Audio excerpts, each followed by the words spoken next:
that in every transition and in every predecessor-successor relationship, you've got to make up your mind right now. What are you going to do with the nakednesses that you discover in your predecessor? Every successor needs to make up his mind now. When I discover a vulnerability in the predecessor, I am not going to exploit it. Because you will find them. You'll find them. You'll find them. They're there. Welcome to the Christian Leader Made Simple podcast. I really hope this episode helps you learn and master the skills you need to grow your leadership effectiveness and enjoyment. Be sure to hit the subscribe button to get notified as soon as I post a new session so you don't miss a single episode. I'd also greatly appreciate any reviews, likes, and shares that you can give me. It just helps me extend my reach to more people. So leaders, I know just how frustrating it can feel when you're in the weeds of work or ministry and life is chaotic, you're struggling to feel effective, and you're just not enjoying leadership as much as you could be. And so to help you, after many years of leadership and executive coaching, I've developed a framework called the Christian Leader Blueprint that'll guide you to find clarity in your life and leadership. It'll help you gain a better rhythm of life. It'll help you see yourself more clearly, to leverage your strengths, and you'll produce more productive relationships. It's a step-by-step guide to leadership transformation. And I have that in two formats now. I have a free short guide that you can find on ryanfranklin.org, and I have a book, The Christian Leader Blueprint. And you can find that in any format, including an audiobook, wherever you buy your books. I have a few more things on my website that you may be interested in, so just head on over to ryanfranklin.org and check it all out. And now, let's get to our session. Today we have a special guest on the podcast, a fairly new friend of mine, Pastor Daniel McKillop. And I want to start by telling you a little bit about Daniel.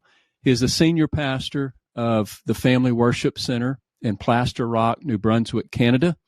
Pastor McKillop leads a dynamic team of pastors, teachers, and leaders across multiple campuses located both in Canada, North America, and beyond.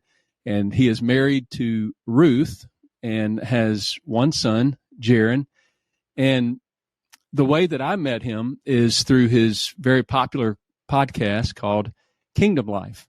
So, Pastor McKillop, first of all, I want to say welcome to the Christian Leader Made Simple podcast. And second, why don't you tell us a little bit about your popular podcast, Kingdom Speak?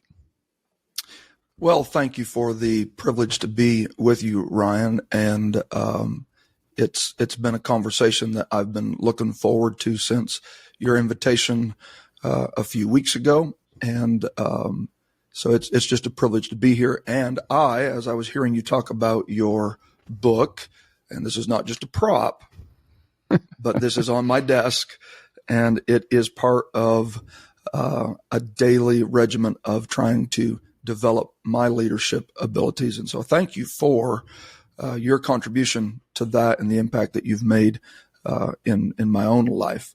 And so absolutely, we're honored to be here today with you. Kingdom Speak, just a real quick history of it, was kind of the stepchild of our COVID pandemic era. So we all were kind of thrown into the midst of what do we do now with the surplus of home time and no travel. And in our case, for our church, it actually went through a series of off and on about 5 to 6 months where we couldn't even have in-person services. You were locked down very tightly in Canada for quite some time. So this originated actually during that time of COVID, February of 2020, or in that area. Absolutely. Yeah. I think our first episodes went live maybe in April, but it literally was, what are our folks going to do? They're home. And when we're locked down, I'm talking locked down to the point of we're in a very rural setting. And so there was seasons when we couldn't even travel 30 minutes to where we normally, the next larger community where we get groceries. That was off limits, So they were home. What are they going to do? They're going to have to. So that was kind of birthed in that season. And then it just has taken a life of its own. And our relationship and friendship is one of the many benefits that we've experienced because of that. Yeah, it's been and I'm not sure exactly when I started listening to it, but it's been quite some time, a couple of years now. And it was definitely timely. It was, there was not a lot of podcasts like yours out there. And so it was for me, it was just a good, you guys put some entertaining things, but then also some learning things. Sure. And it's just a good variety of content that I have thoroughly enjoyed it. So thank you so much for doing that. And your team, your studio, by the way, is just phenomenal. You're in your office now, but your studio, right. If you have not seen his studio, where can they find a video option of Sure Kingdom Speak, and just tell them, in general, where can they find Kingdom Speak? So it's available obviously on all of our all podcast platforms across the spectrum, but it's also video, as you've mentioned, as well as audio. So we're on YouTube. But if they want a shortcut to wherever they can find us, they can go to kingdomspeak.ca for Canada, kingdomspeak.ca, and all the links are there. So again, back to the fact that when we started it was, we really didn't know what the longevity would be. We didn't know whether it would resonate. So a lot of it was done here in my office for the first few months. And then when it started gaining the traction is when we invested in the studio. So we enjoy it. Well, it is top notch. And maybe one of these days I'll have my own studio for the podcast. Who knows? Oh, just come and join us here. If you don't get that, just come. I was thinking that same thing. Maybe I could just come join you. Yeah, absolutely.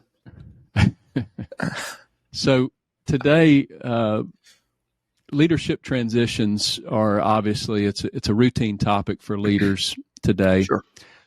Which is why we chose this particular topic for us to speak about today. And I realized after talking with you and texting back and forth that this is a strong passion of yours, and you have your own story of transition. And so I've asked you to be on the show today to talk about some unique things and some biblical things regarding transitions. And so can you kick us off by just elaborating on your advocacy for conversations surrounding successful leadership transitions? Absolutely. This statement is not original with me. I don't know who to ascribe it to, but I definitely adhere to it. We would all agree, and that this is very obvious, one of the resonating passions that you have, that everything rises and falls on leadership. That's a very commonly held tenet, and I believe that. But really, if we take it to its logical conclusion and we're buying into the kingdom that we are representing, which is eternal, then we want our impact to even outlast us. It's something that I'm not wanting to die with me. So in order for my leadership and influence to impact beyond my lifespan, then it's very important that we deal with transition. So I really think everything really rises and falls on the successful transition of leadership. Because if we don't nail it in transition, it's possible to build something in our life that I know this is a bit of a play on words, but we kill in our death. When we die, it dies. So in order to prevent that, I think we have to talk about transition. Yeah. So just for clarification, I mean, we have business leaders, business Christian leaders on this podcast. We have, ministry leaders that work a full-time job and volunteer in their church. And then we have pastors and even full-time staff, things of that nature. I would say that is that is probably applicable not just to senior leadership, but that's applicable to any leadership. Would you agree with that? 100%. 100%. I believe it's, and I think you mentioned in our pre-show prep when we were, in the weeks leading up to this, I think you mentioned that you had Pastor Raymond Woodward on as a host and maybe even spoke some on transition. He made this statement, and I think it fits every level, but for sure in his position as a senior leader, that every pastor is in transition. I think none of us are in our positions forever. So it doesn't matter if I'm in the Sunday school department. It doesn't matter if I'm heading up the hospitality team or I'm a CEO of a successful company. I'm not that forever. Yeah. So eventually there will be a transition one way or the other, whether you're being promoted to a different role or you're aging out or, health gets you or, absolutely. I guess you're always working towards a transfer of leadership in some form or fashion. And I think this is part of what resonates with me, Ryan, as far as the passion that I have for it, is I'm the recipient of that. So I'm pastoring a church that is, somewhere around 93, I think, years of age. Wow. So one of the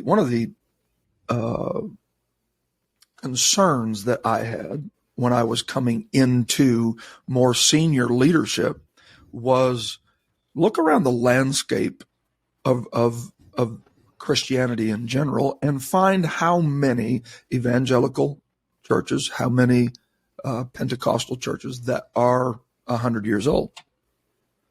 Yeah. They're fewer than they are common. And so the reason that we're even here is that speaks to somewhere there's been successful transition. Somewhere Paul handed it to Timothy, and somewhere Moses handed it to Joshua, and somewhere there has been a handoff. And in my case, it's happened 3 other times. Mm-hmm. And I think it's important that we don't mess it up, because the farther that we get down the corridor of success, the more paramount it is that we get it right. And so I didn't want to drop the ball, so to speak, or the baton in this particular season of our church's history. Yeah. And I would love to hear a little bit more about, even from a personal standpoint, the transition that you experienced in your life. And I don't know if now would be appropriate or Sure. a little later. I think an interesting part of it is that my father was the pastor. And so, from an outside perspective, it probably could have the appearance that there's, some familial hierarchy component to it. But that really was not the case. It was a divinely ordained transition. But I had people coming to me and speaking to me because of the family component. That, be cautious of this. This will ruin your relationship with your dad. And so all of this contributed to a bit of a cloud of anxiety, a bit that, and I know that's maybe being a bit vulnerable there and open, but I didn't want to lose the relationship with my dad just to fulfill what I felt like God had called me to fulfill. So that awakened the awareness in me that let's get these transitional elements right. So you got hypersensitive to the details. Yes. In other words, of the and where of the they transition. could leave, where they could fall off, and where were the potholes, so to speak, in the transition process. And so because of the fact that it was a spiritual journey, and I understand that the community that we're talking to is larger than just that, but I began looking into the Word of God for what are the examples of successful transition that we can follow. And so in my case, it was the fact that we have an old church, so to speak, as far as a mature church. This is not a new church. Right. And then it's a father-son, naturally speaking, transition, as well as outgoing senior pastor, incoming. Would you say pastor. that made it easier or harder? I'm going to say that in the end, it was easier for me, and there may be different opinions. Everybody experiences it differently, but and we can get into this more. It takes two for every transition to work. Absolutely, sort of like a marriage, huh? Yeah, right. So there is a sharing of responsibility. And so I guess I would say at this point, and again, we may circle back to this later, open communication with my dad and just that commitment from both generations. We are going to make this work. And if I could say this, go ahead. Well, if I could just say this without sounding, there's no arrogance or pride in this. I don't even think the church realizes the amount of work that goes into making transition work. I don't think a congregation even fully grasps it's massive. What is going on. It's massive. Yeah. But your hypersensitivity to the details, I'm sure through prayer, through just logistical, through emotional, all of the dynamics that are involved in that, your hypersensitivity to that, I would imagine, has created that smooth process for you. Sure. And I say that tongue in cheek, smooth, because I'm sure it was quite challenging at times, but a successful transition. And I think that's ultimately what we're looking for, is successful. It's never going to be. You can't take two men that are leader quality and have there not be differences of administration. And absolutely. If you have two senior leaders, you're going to have a competitive nature generally with both of those leaders. Yes.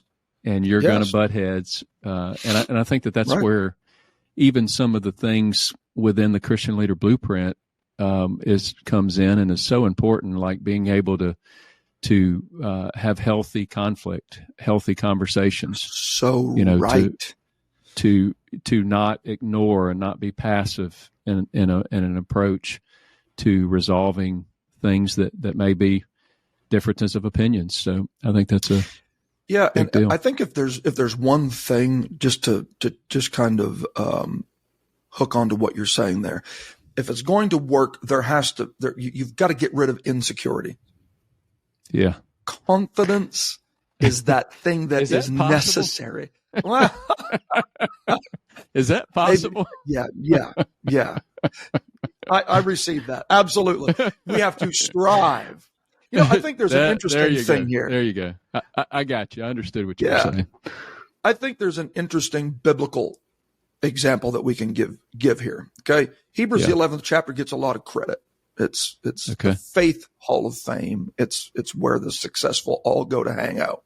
So, and it's where we run when we're needing encouragement. And, now there's certain parts of Hebrews 11 we don't want to read, like the sawing asunder stuff and all that. But, we kind of resonate the faith element. Mm-hmm. Hebrews 10, now this is going to come as a shock to your highly intelligent audience, but comes before Hebrews 11. So it's the lead up is casting not away your confidence. The precursor to maintaining faith is maintaining confidence. That's good. So without confidence, faith doesn't have the rails to run on, and you begin losing faith that something's going to work. And so I think that outgoing leader, to your point, will never be free of insecurity. But that outgoing leader has got to be secure enough in who he has been and who he will be and the purpose of the next phase of his life. And the incoming leader has to be secure enough in who he is and who God has called him to be, that he can let the outgoing leader be the man while still embracing who he is. And that sounds so easy to say, but that is the crux of the matter right there. But it's a powerful statement, and so true. That is, I've never been in your shoes in transition the way that you have. Mm-hmm. I've witnessed it on several occasions with different churches, and even some of the clients that I work with have moved into transition in that manner, and so I've got to witness it firsthand. But your statement is so true that there you have to be settled in your shoes, and I think that's not always the case for everybody. It's a process to work on. I think even prior to transition, hopefully the Lord is moving people to a process of working on that and removing those insecurities. Well, and I think one of the things is, if we're not careful, we view and maybe conflate leadership with position. Yeah. And so if we don't have a position, we don't think we're leading. Mm-hmm. And so especially in the case of through that transitionary period, you're not the senior leader, so are you anything? Because we don't think influence can happen unless we have the position. And man, the moment they change the placard on the desk, all of a sudden I have a ministry, And so the danger that I see in that is and now I'm talking to myself futuristically, I want to remember this when I get to this point in transition, that my ministry is not tied to my position. Yes. I had a ministry before I had a position. Say that a little bit louder and again. My ministry is not tied to my position. Yeah. And, that rolls off the tongue so smooth, but if we're not careful, and I think something that's lost on us is that the man that saved Egypt was second in command. You do not have to be in that first position, senior position, to make an impact and to make a difference. I'm so glad you said that. And Daniel, when I settled into my shoes, into the fact that I was not built to be a senior pastor. My giftings are so much better used in the context of an organizational style church behind the scenes. Yes. And when I settled on that, it was huge for me. It was life-changing for me. And you're right. I can live out my calling in a lot of different ways. I could go be a senior pastor. Sure. But I could also stay as an assistant pastor and utilize the gifts in a much greater way. Maximize your influence. This is not exactly what we're talking about here today, but I think it's a great point that our calling is not necessarily tied to our position. Right. Love that. And so here's what I think happens, and this could be a discussion of its own, but I understand in the local church that the pastoral role is elevated over maybe the other four fingers of the fivefold ministry. Sure. Yet in ministry, who says that trumps any other role of apostolic ministry? So that in my opinion, that unhealthy view of ministry has men aspiring to be a pastor when maybe they're a teacher, maybe they're an evangelist, and so it has people aspiring to it that shouldn't be there, and it has people staying there that should be moving on from it, because the moment that they relinquish that position, they think they're nothing. Yeah. And so that affects transition. Absolutely. Because the guy that's coming in thinks he's nothing. And the guy that's there thinks, I can't let it go because I'll be nothing. Yeah. I love, this is subtle.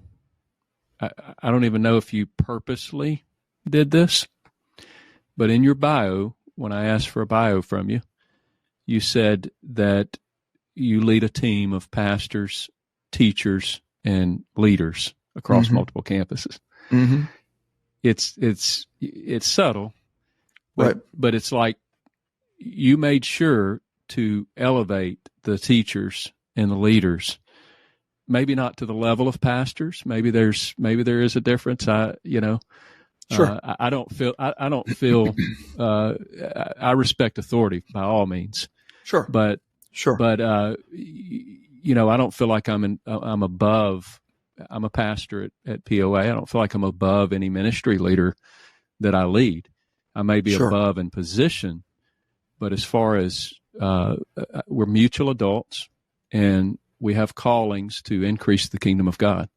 Right. And we're all working together to do that. But I love the way that you put an emphasis in your bio even on leaders and teachers. Such an important thing. Well, that's another whole avenue of the discussion. But let me just say this real quickly to that. I think that anointed leadership and appointed leadership is something that's not talked about enough either. And appointed leadership, the 70 were appointed. Mm-hmm. And they played as much a role in turning the world upside down as the anointed did. And I think part of the problem is we tend to elevate the anointed. And I'm not speaking down on that. That's necessary and it has its position. Absolutely. Yeah. But man, you cannot accomplish the fullness of the kingdom of God without the appointed leader. Yeah. Yeah, for sure. And I think that it's incumbent upon us, back to your point, it's incumbent upon us who find ourselves in positions of anointed calling.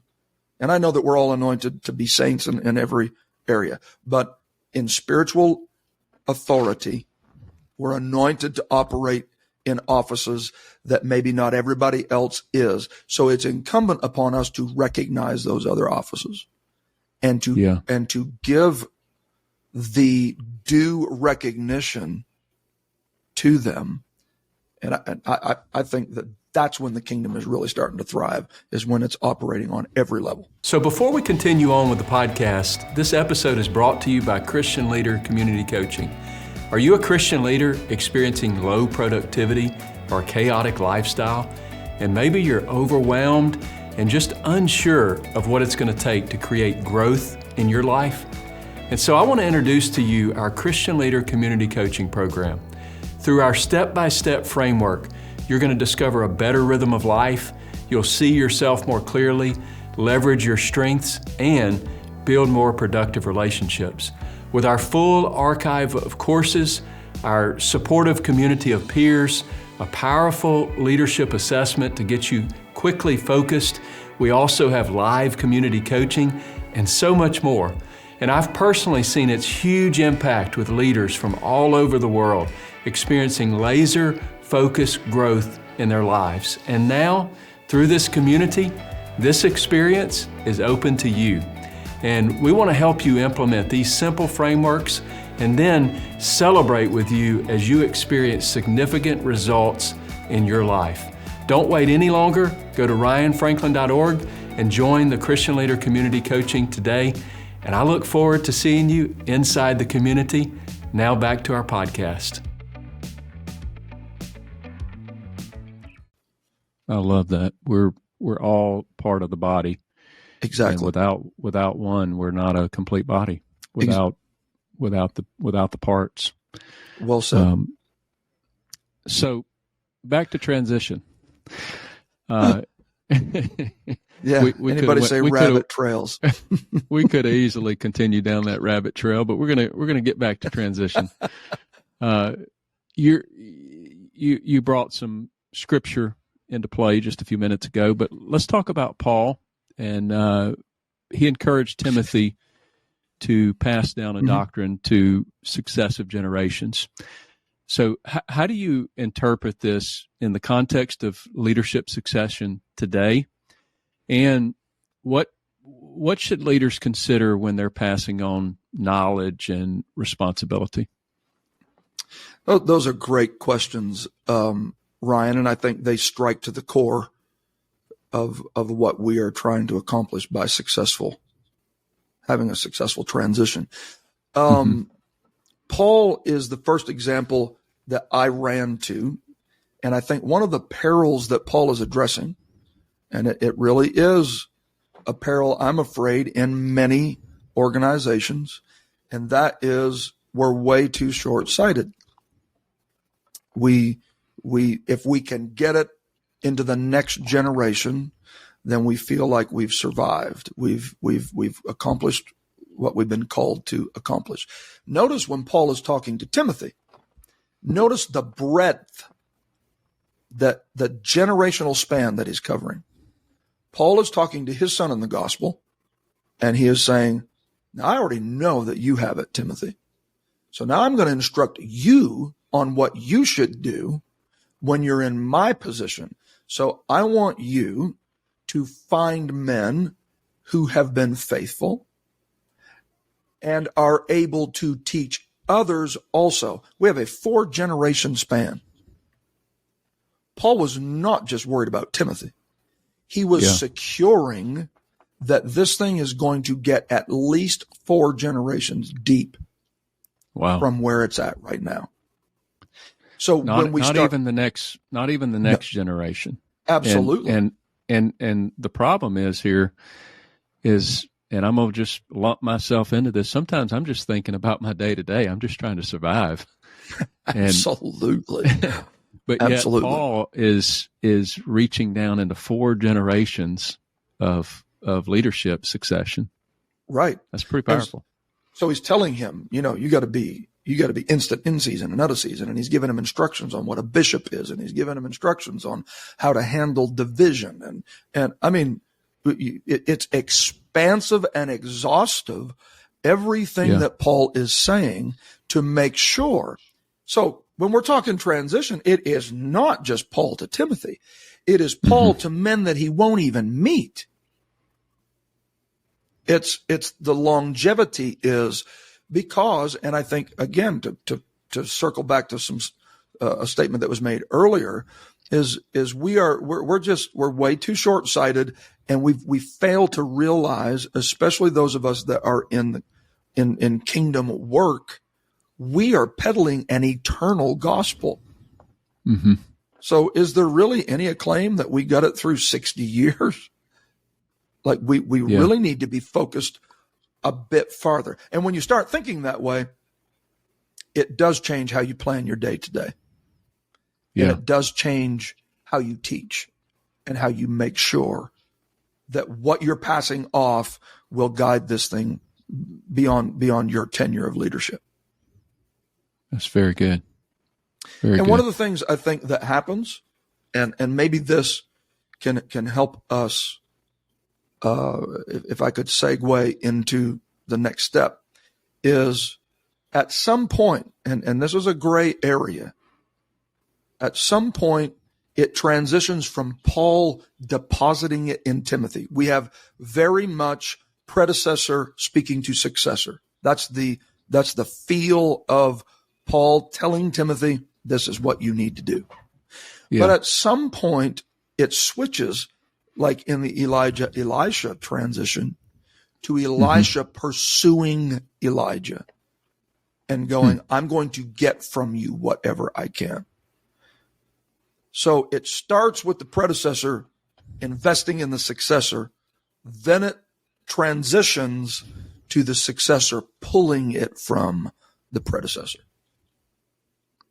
That's interesting. Can you kind of dive into that just a little bit more and tell, explain a little bit more about what you're talking about there? Absolutely. So I can't really tell you when my pastor, my dad, started investing in me. I don't know when that happened.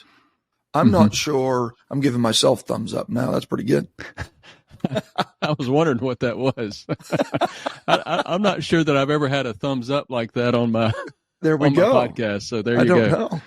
And if you're watching on regular podcasts, go to YouTube. There it And is. view it on YouTube. You'll see it.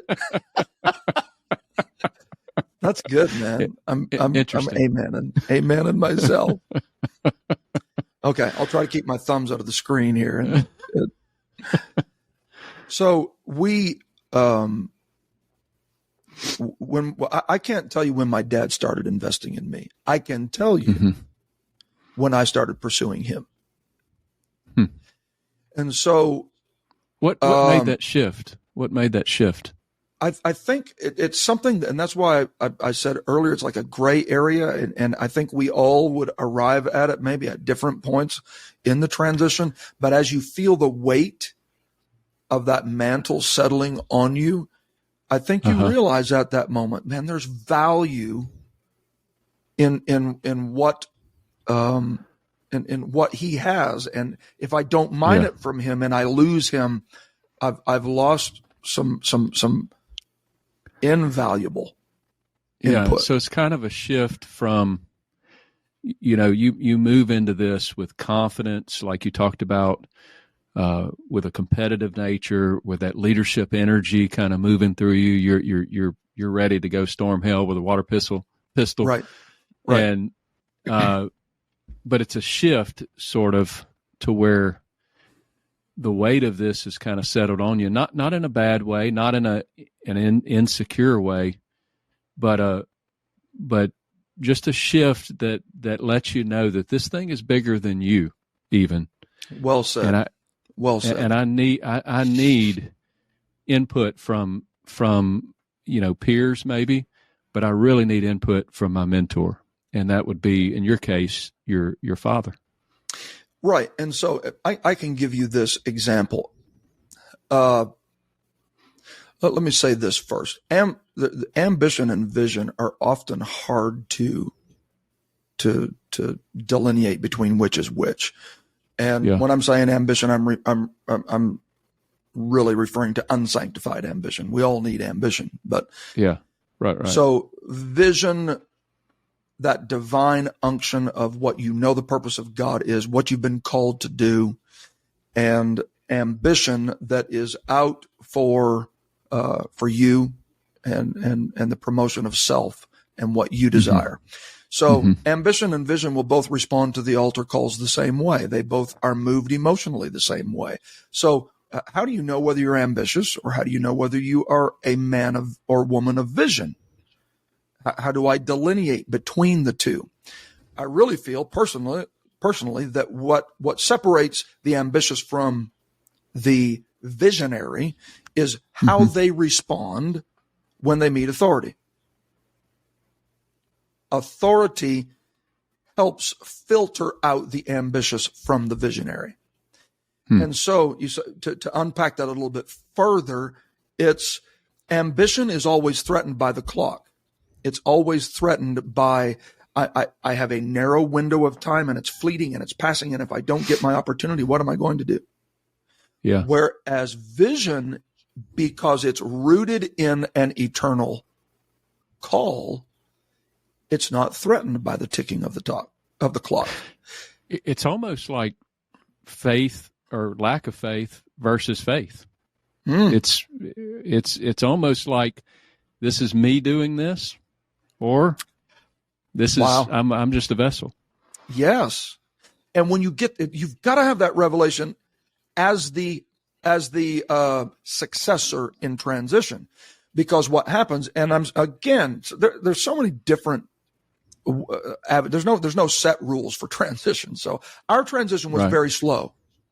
It was over a period of years. So as the mantle began to shift of senior leadership from my dad to myself, God began dealing with me about things that are really senior level leadership, but I wasn't in the position. And so you go through that awkward moment where you are struggling with, I feel like this is necessary, but yet I don't have the authority or the right to operate within it. So I bring it to the table, and my dad can listen to this podcast, and he could give his own insight to this. I bring it to the table, and he doesn't think it's fine. And so I'm sitting here because I don't have the weight of responsibility of that number one position. And I'm going, man, we're not tapping into the potential of this organization. Are we sleeping at the switch? And I'm struggling, right? And then I meet a no. No, I don't think we need to do that right now. And so what I found out is that, number one, if it's a divine vision, it can handle a no. It can survive a waiting period. And what I've found is, now that I'm in that senior position, I'm implementing what God gave me. It was not wrong. It was just a waiting game. It was just the timing wasn't right. So the outgoing leader can't be insecure, but the incoming leader can't be impatient. He's got to realize that if God's giving it to him, and it's very likely that God is, because God has called you for that position. But you can't be Moses and go out and start killing Egyptians just because there's a deliverer inside of you. Wow. That's powerful. The timeline is very important, Moses. And so you feel that inward tension of, I know what I'm called to do, but yet I don't feel like I'm authorized to do it. And if you jump too quick, it sends you for a 40-year trip in the wilderness. So this was, with, you mentioned Elisha and Elijah, this is obviously with them, it was a sort of a treacherous time. Would you say that what you're speaking to there is why people are so challenged during transition? Without a doubt. Okay. Without a doubt. You look at someone like Elijah, who is to use a more secular term, a world-class leader. I mean, Moses is considered by many leadership gurus to be the supreme leader in some cases, and not in a sense of God versus little gods, but even more than Jesus was. I mean, he single-handedly led millions of people out of captivity without military presence, So you look at men like Moses and Elijah and Paul, and these men cast big shadows. Right. My dad was one such man. How do I follow a man like that? How do you follow, as an Elisha, how do you follow an Elijah who has called fire down from heaven, has stopped the heavens from rain, confronted the spirits of Ahab and Jezebel, dealt with 450 prophets of Baal, all while he didn't even have, at least he didn't think he had, a church that was with him, a congregation that was with him. Whose side are you on? He's asking them on the top of the mountain. So you have Elisha coming up under the shadow of a ministry like that going, man, how in the world can I compete with that? Yeah. Yet inside of Elijah is an insecurity that's flawed. He leaves what many of us in leadership would readily identify as the pinnacle of success. The fire falling from heaven and then opening the windows of heaven and it raining and victory over the adversary. Man, let's go on a cruise and celebrate the win. He doesn't. He runs. He's got this vulnerability inside of him. Now, he's got a mantle on him and an anointing on him that can tie heaven to earth, but it still doesn't make up for that vulnerability inside of him.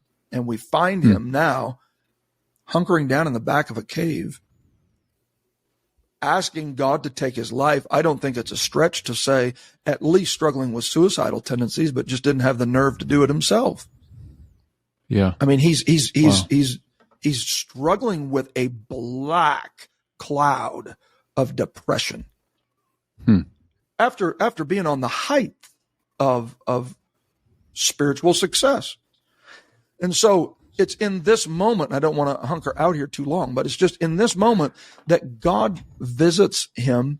There's an earthquake, there's wind, there's fire, and I think there's all kinds of theological principles and connectivity here where he just called fire down from heaven, and it's like Moses or Elijah, come back out here to the mouth of the cave, come up here to the top of the mountain. Look, here's fire again. And then there's these little clauses, but God wasn't in it. Mm-hmm. Then there was earthquakes, but God wasn't in it. And there was wind, but God wasn't in it. Then comes a still small voice. And the instruction that came was this: go get Elisha. So what every leader needs, what every dynamic leader needs, is someone from the next generation to help him overcome the vulnerabilities that he has. There is no senior leader, I don't care how anointed we are, that doesn't have an Achilles heel. Yeah, I would agree with that. And so the solution to this issue that pulls you into this manic depression, Elijah, is go get someone from the next generation to be with you, to serve you. And ironically, from that moment on, we never read, it's never recorded, of Elijah suffering with depression again. And so in order for there to be a transition, Elijah has to embrace the need that is within him. I need help. I can't get it across the finish line without Elisha. Fire is powerful, but fire is not going to help me get it across the finish line. Wind that will shred rocks is dynamic, but that won't help me get it across the finish line. Yeah. I need Elisha. That's powerful. You could keep preaching here. Yeah. Okay, so let me just speak to this one fact right here. So then he reaches back and takes the mantle, and he strikes out and he finds Elisha. So now let's talk to the successor. So the predecessor has to embrace, I need help. I can call fire down from heaven, and prophets of Baal are nothing for me. But boy, this depression thing.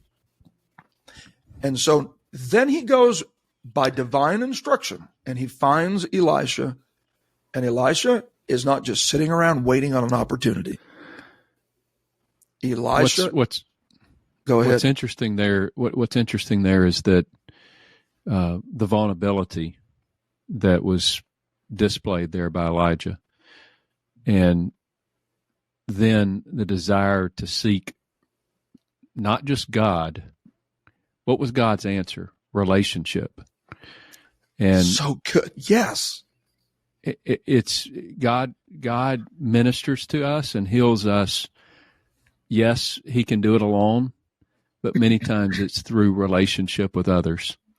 And that's a critical piece of even the blueprint of building more productive relationships in the blueprint. But that's a critical piece for even transitions, what we're speaking of today. Absolutely. Absolutely. I love that. Well, if we're not careful, all of us, the appeal of the sensational, we want God to just fix it in a fire falling from heaven moment. Right. Because he just did. He just did on the mountain. But that's not the way he chooses to do it most of the time. And so go form a relationship with the next generation. That's how you're going to fix this. That's powerful. That's powerful. Now, we're not going to get to everything that we thought we would get to. Sure. But I really want to key into this because I think you have some really good insight and some thought on this that I would like to pull out of you. Talking about Elijah's vulnerability, the vulnerabilities of previous generations. Yes. None of us are perfect, Daniel. I mean, we're we have flaws. We have parts of us that are not pretty. That's just Absolutely. reality. And I know that this is something that you're very passionate about, but using Noah's son as an example, because that's a powerful example. Can you tell us how different generations can handle the imperfections and the vulnerabilities of their predecessors in a positive and a good way? Absolutely. I think that is the classic example. We first of all have to embrace, as senior leaders, we have to embrace we are not perfect. So as part of this discussion, the longer we live, the more common our vulnerabilities are known. The more, our friendship is a newly formed friendship. The longer our relationship goes, the more we know about each other. And subsequently, the more vulnerabilities that we know about each other. I know that this is a vulnerability with you, and you definitely would have no problem finding them with me. And so at that moment, we have Noah, who has just led his family through the judgment of God. Mm-hmm. He has just brought mercy to us. I mean, we are still feeling it to this day. Without Noah, there's no us. So who would even think of casting shade on a man like Noah? When they talk about him in the New Testament, they say he's a preacher of righteousness. But he still had vulnerabilities. And so he emerges from that ark, plants a vineyard. Mm-hmm. He then becomes intoxicated on his fruitfulness, and that's a discussion that we all could talk about more. But okay, and so now, but here's the deal: he's intoxicated. That's a vulnerability, but he's not in the town square. He's in his tent, and he is naked. He is uncovered. He is vulnerable. So he's an older man now. He's on his way out. He has met the need of his day. He's built the ark, brought his family through, survived, and now he's in a season of his life when the vulnerabilities are more noticeable. Yeah. And Ham walks in, and he comes back out, and he is mocking the nakedness of his father. The two other boys back their way in, and they cover the nakedness of the previous generation. So what comes to me out of this is that in every transition and in every predecessor-successor relationship, you've got to make up your mind right now. What are you going to do with the nakednesses that you discover in your predecessor? Every successor needs to make up his mind now. When I discover a vulnerability in the predecessor, I am not going to exploit it. Because you will find them. You'll find them. You'll find them. They're there. Yeah. And so we have a culture. I was about to mention culture. We're in a cancel culture. That's it. And so, how can we navigate celebrating the successes of those previous generations while still acknowledging, hey, my dad or my predecessor is human. Right. And so I want to be clear on this. Covering it is not covering sin. Yeah. We're not talking covering sin. We're talking covering vulnerabilities, weaknesses. Yeah. And so the farther we get away from Winston Churchill, the easier it is to pick them apart. And so the idea that someone is going to accuse, and this is not original with me, the accusation that comes from this cancel culture is, Winston Churchill was a racist. Excuse me?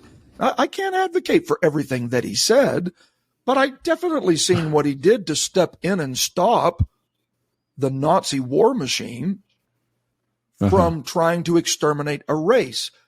Racist? Let's celebrate what he did.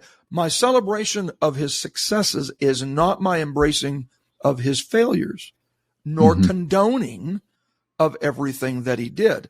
But I definitely don't think we have to go through and tear down every bust of Winston Churchill because he swore or he was drunk or he was. Yeah. And so it becomes incumbent upon the leaders of the next generation to settle in their mind, what are we going to do with the nakedness and the drunkenness of previous generations, with those vulnerabilities? And here's why it's important. If you trace the downline of the generation that says, let's exploit the vulnerabilities of our predecessor, they are Canaanites. They are the ones that only get to stay in the promised land until those that are qualified to be there show up, and then they're drove out. Mm-hmm. The ones that get to possess the promised land are those that backed in and covered with respect the vulnerabilities of their father. Wow. They are the ones that get to move in and enjoy the land flowing with milk and honey. So you really have to decide, who do I want my downline to be? And that determines how I handle my upline. And then we're back to, we're not just trying to get it from one generation to the other. Right there. We're trying to get it at least 4 generations deep, which is what Paul was after. So essentially what you're saying is, and we're going to wrap up here, but essentially what you're saying is that our future leadership, even to multi-generations in the future, is heavily dependent on how we honor legacies and deal with the imperfections of our predecessors. That's powerful. We have no record, Ryan, no record of Elisha ever bringing it up to Elijah. Well, you were just a depressed old prophet before I came along. Yeah.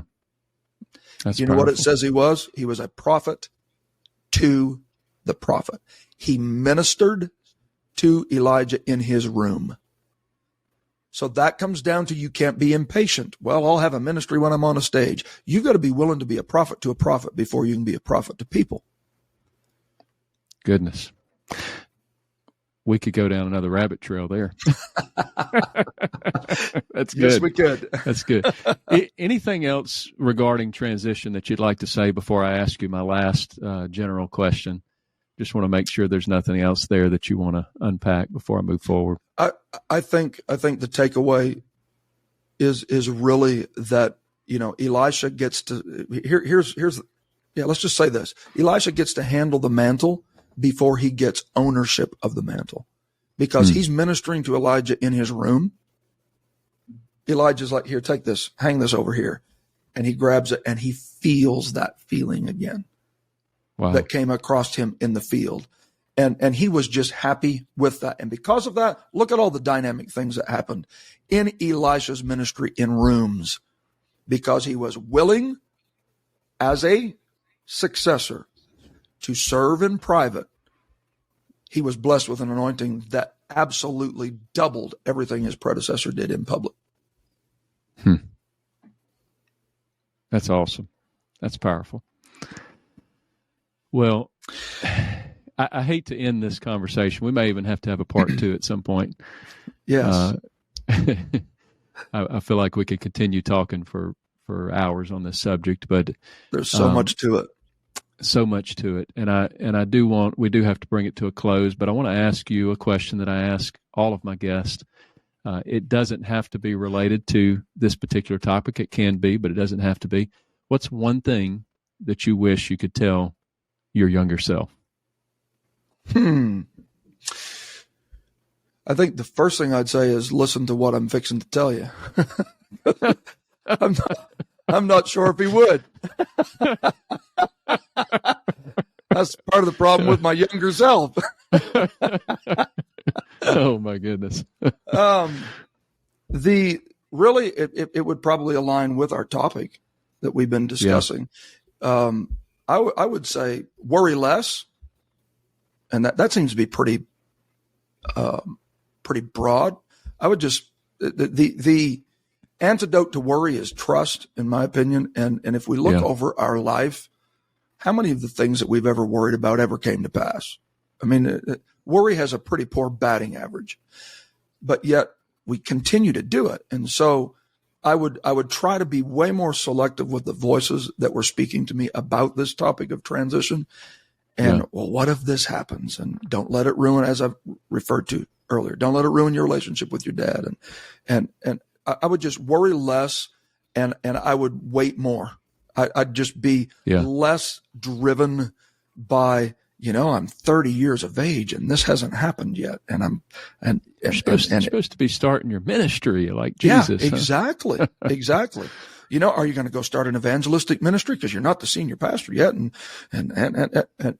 I would just worry less and wait more. I like that. That's great words of wisdom. Well, Pastor McKillop, this has been a great conversation, and I just want to thank you so much for giving us your time. It's been a privilege to have you on today. If people want to connect with you in some way, where can they find you online? I know you mentioned it earlier, but I want you to mention it again. Your podcast, Kingdom Speak. If you can just tell where you're at online and where people can find you. The one-stop shop is kingdomspeak.ca. That's kind of all of our socials are connected there. Our church website, familyworship.ca, and they can reach out through any of our social media platforms, and we'd be happy to communicate with them there. All right. Tremendous. Well, I'll definitely put those links in the show notes for sure. So this concludes our show today. And if you're a new listener, be sure to subscribe wherever you listen to audio podcast or on YouTube. And also, it would just make my day if you would take a minute to rate the show and write a review on Apple Podcast or wherever you listen. My name is Ryan Franklin. Thank you so much for joining us on the Christian Leader Made Simple podcast.